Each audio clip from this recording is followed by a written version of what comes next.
Before we go any further, though, a hard turn. We've got a very serious story. As we mentioned, Ann is out in western Iowa where they've had some terrible weather, including a tornado that hit a Boy Scout camp. Ann, good morning again to you.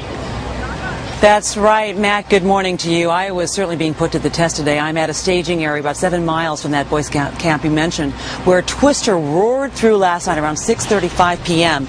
And basically this camp was filled with scouts ages 13 to 18, and they had very little warning. We're told about 12 minutes warning. For some of them it was just seconds before the twister arrived. Right now, 4 scouts, as you heard this morning, confirmed by the governor of the state, have died. Nearly 50 people, most of them scouts, were injured. This morning, Iowa's governor called the entire scene horrific. He went down and saw it last night. He said everything was destroyed. Emotions are running very high. Scouts and parents were crying last night, we were told, from eyewitnesses. Some were, parents especially, were banging their fists in frustration, trying to find their children.